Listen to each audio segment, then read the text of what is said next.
Hi guys! For today's video, tuturuan ko kayo kung paano maglagay ng cellphone background kagaya neto gamit lang ang CapCut. Let's go! Open na natin yung ating CapCut. Click lang natin yung new project. Tapos, pili lang tayo guys ng ilalagay nating picture. So ayan, yung picture ko na lang lalagay ko dyan. Tapos, ayan, pindutin natin yan. Tapos, pahabain natin. Kaya na bahala guys kung gaano kahaba ang gusto nyo ilagay dyan.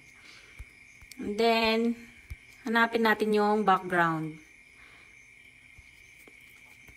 Tapos, yung color.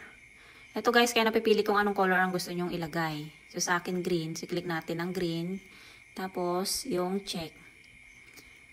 Para makita natin guys yung color na nilagay natin, pindutin natin tong picture na in-upload natin, paliitin natin. So, ayan. Kasi hindi tayo makakapaglagay dyan guys ng color kung wala kayong i-upload na picture. So, ayan. Tapos, ibaba lang natin guys. Itago natin yung ating picture. Tapos, click naman natin ngayon tong aspect ratio. Piliin natin yung 9:16. Then, check. Pagkatapos nyan guys, click naman natin ngayon yung stickers. Ayan. Tapos, i-search natin yung phone screen. So, ayan guys. Ito lahat yung lumabas. So, kayo napipili kung saan yan ang gusto nyo. Sa akin itong nasa unahan. Click lang natin tong check. Tapos, palakihin natin ito. Kayo na bahala guys kung gaano kalaki. Ayan. And then, ito naman, pahabain din natin. Pantay lang natin dun sa ating picture. Pagkatapos nyan guys, mag-overlay na tayo ng ating ilalagay na video. Ayan. Click natin. Hanapin natin yung overlay ito. Then add overlay. Punta naman tayo sa video. And then ito. Ito na lang lalagay ko. So ayan guys, kung mapapansin nyo, mas malaki yung nilagay nating video dun sa cellphone na nilagay natin. So, pindutin lang natin tong video na nilagay natin para magputi yan. Tapos, hanapin natin yung transform.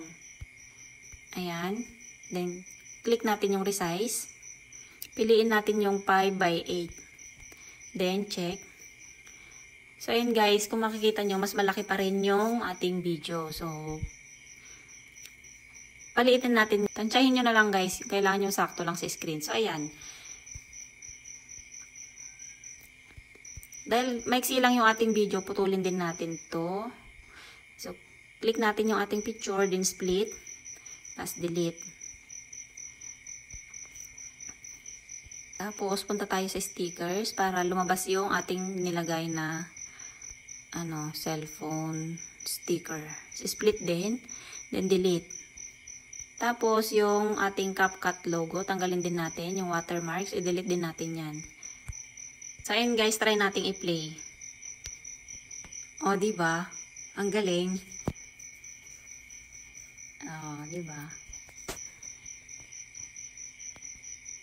Taran! Yun lang guys. Pagkatapos nun, export na natin. Yun lang guys. Thank you for watching. Bye!